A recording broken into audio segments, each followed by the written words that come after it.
اللہ کا ارادہ ہے، اس نے طے کر رکھا ہے کہ جہاں رفعتیں ہوں گی، بلندیاں ہوں گی، عظمتیں ہوں گی، کمالات ہوں گے، مناقب ہوں گے، فضائل ہوں گے، وہاں صدارت اہل بیت کی۔ ہر شخص کو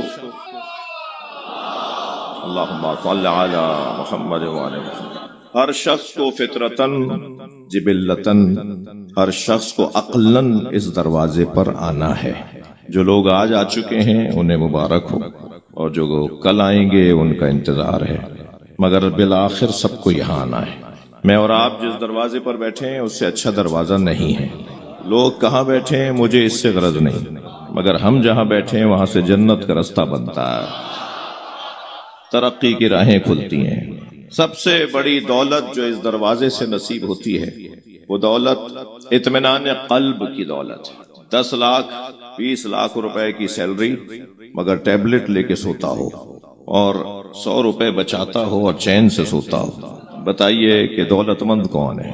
سب سے زیادہ جس کے پاس اچھی دولت ہے وہ دولت اطمینان قلب کی دولت ہے، سکون قلب۔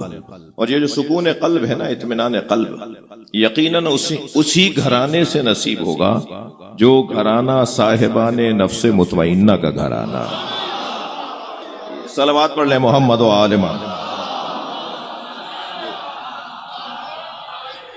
سب سے بڑی فضیلت، سب سے بڑا عنوان اس گھرانے کا میرے لیے تو مشکل ہے طے کرنا کہ کون سا عنوان ہے، لیکن اللہ نے جن الفاظ کے ساتھ اس گھرانے کو یاد کیا ہے وہ لفظ اطمینان ہے، یہ صاحبان نفس مطمئنہ ہے۔ عزیزوں، میں نے ایک جملہ کہا، میرے بچوں جوانوں آپ سے بات کر رہا ہوں، بزرگوں سے دعا چاہیے، اہل علم تشریف فرما ہے، اہل مطالعہ بیٹھے ہیں، لائبریریوں والے لوگ بیٹھے ہیں جن کے گھروں میں قدیمی لائبریریاں ہیں، کتاب خانے ہیں، اور ملتان تو ویسے ہی ایک ایسا شہر ہے کہ اس کی ہزاروں سال کی تاریخ ہے، تو آپ کے تو اگر کسی کی عمر 50 سال کی بھی ہے تو آباء و اجداد سے جو اس کے خون میں تاریخ آئی ہے وہ بظاہر 50 سال کا ہے مگر اس کی تاریخ ہزاروں سال کی ہے۔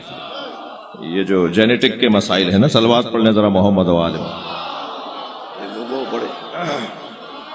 وہ بڑی اہمیت کے حامل، سب کو اس دروازے پر آنا ہے، یہ اللہ نے طے کیا ہوا ہے، سب یہیں آئیں گے۔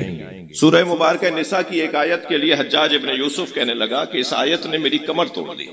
دربار ظالم بادشاہ کا لگا ہوا ہے، کہتا ہے کہ ایک آیت نے میری کمر توڑ دی۔ وہاں بیٹھے ہوئے لوگوں میں سے کسی نے پوچھا کہ وہ کون سی آیت ہے؟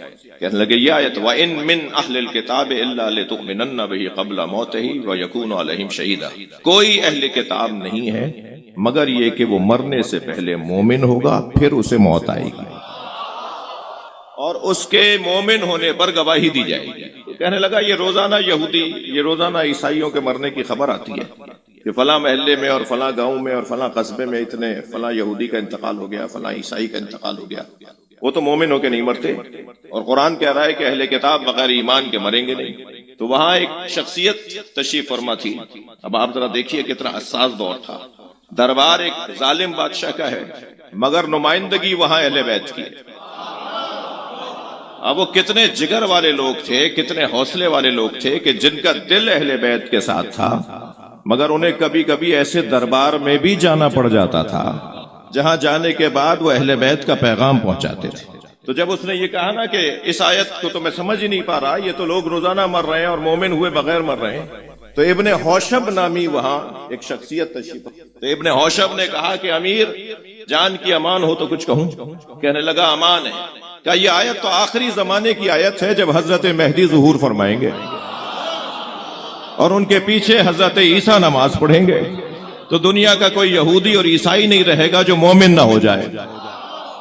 تو کہنے لگا بات تو یہی ہے مگر یہ بات لائے کہاں سے ہو؟ بھائی تھوڑی توجہ بڑھائیے گا۔ کہنے لگا بات تو یہی سمجھ میں آتی ہے، یہ آیت یوں ہی سمجھ میں آئے گی، اگر یہ بات مانی جائے گی تو سمجھ میں آئے گی، یہ بات لائے کہاں سے ہو؟ کہا پھر مجھے جان کی امان چاہیے۔ کہا میں نے جان کی امان دی۔ کہا یہ محمد باقر نے بتایا ہے۔ صلوات پڑھ لیں مولا کی ذات پر۔ جی بالآخر سب کو یہی آنا ہے۔ اب وہ جو آباء و اجداد سے یہاں پہلے سے بیٹھے ہیں ان کی بڑی سنگین ذمہ داری ہے کہ وہ نئے آنے والوں کے لیے رستہ بنائیں، لہٰذا اس ممبر کی بڑی سنگین ذمہ داری ہے اس بانی مجلس کی بڑی اہم ذمہ داری ہے. میں یہ بات بار بار کرتا ہوں، آپ کا ادنا سا اپنی قوم کا فقیر اور اپنی قوم کا خادم ہوں. شیعہ امام حسین کی عزاداری کے مالک نہیں ہیں. یہ امام بارگاہ شیعوں کی ملکیت نہیں ہے، یہ فرش اعضا شیعوں کی ملکیت نہیں. شیعہ امام حسین کی عزاداری کے مالک نہیں ہیں، نوکر ہیں. اور جملہ محسوس کریں، شیعہ امام حسین کی عزاداری کے نوکر ہیں، اور نوکروں کو اپنی اوقات میں رہنا چاہیے، مالک کے مہمانوں کا خیال کرنا چاہیے.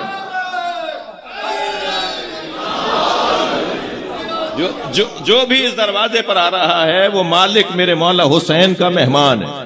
لہذا دروازے پہ جناب روشن شاہ صاحب نے، مخدوم صاحب نے کسی کو کھڑا نہیں کیا کہ وہ شناختی کارڈ چیک کرے کہ آنے والا شیعہ ہے یا سنی ہے. سنی تو ویسے ہی ہماری جان ہے. حتیٰ یہ بھی اجازت نہیں ہے کہ کوئی چیک کرے کہ تم ہندو ہو یا مسلمان. در حسین پہ ملتے ہیں ہر مزاج کے لوگ. شاعر کہتا ہے در حسین پہ ملتے ہیں ہر مزاج کے لوگ، یہ دوستی کا وسیلہ ہے، دشمنی کا نہیں. یہ جوڑنے کی جگہ ہے، یہ سب کو ایک ساتھ ملانے کی جگہ ہے. اور پھر میں سنی بھائیوں سے کہوں گا کہ یہ کس نے کہہ دیا کہ ہماری ہے کربلا؟ یہ کس نے کہہ دیا کہ ہماری ہے کربلا؟ حق بات تم کہو تو تمہاری ہے کربلا. صلوات پڑھ لیں محمد و آل محمد. اس دروازے پر سب کو آنا ہے. اچھا، جب اللہ نے یہ طے کر لیا کہ سب کو اسی دروازے پر یعنی اہل بیت تک آنا ہے، عجیب داستان ہے. مجھے تو ان لوگوں کی منطق سمجھ میں نہیں آتی جو یہ بات تو مانتے ہیں کہ محشر میں سب سے اونچا گھرانہ علی کا گھرانہ ہے، جو یہ تو مانتے ہیں کہ محشر کی خاتون اول اگر کوئی ہے تو وہ سیدہ زہرا ہے. اللہم صلی علی. جو یہ تو مانتے ہیں کہ جنت کا اختیار سیدہ کے بچوں کے ہاتھ میں ہے. جو یہ تو بڑے جھوم جھوم کے حدیثوں اور روایتوں کو سناتے ہیں کہ محشر میں نبی کے آگے آگے ایک علمدار چل رہا ہوگا. جب سرکار محشر میں آئیں گے تو ایک علمدار نبی کے آگے چل رہا ہوگا. اس علمدار کو علی کہتے ہیں، علی صاحب لوائی. سرکار فرما رہے ہیں علی میرا علمدار ہے. فرمایا محشر میں علی میرے آگے چلے گا، میں علی کے پیچھے چلوں گا. جی صحابی محترم نے سوال کر لیا، یا رسول اللہ آپ تو علی سے افضل ہیں، آپ آگے چلیں گے یا علی؟ فرمایا تم نے مجھ سے نہیں سنا کہ علی میرا علمدار ہے اور علمدار ہمیشہ آگے چلتا ہے. یہ تو بیان ہوتا ہے کہ محشر میں سب کچھ اختیار ان کے حوالے یہ ہوں گے کہ جن کے ہاتھ میں اختیار ہوگا کہ کسے جنت میں بھیج دیں اور کسے دوزخ میں بھیجیں. لیکن عجیب بات یہ ہے کہ قیامت میں ساری امت علی کو پہلا مانتی ہے، دنیا میں چوتھا کیوں مانتی ہے؟ جو آخرت میں پہلا ہو. صلوات پڑھ لیں ذرا نبی اور آل نبی پر. اسی کو تو اسی دنیا کے اندر پہلا ماننا ہے نا.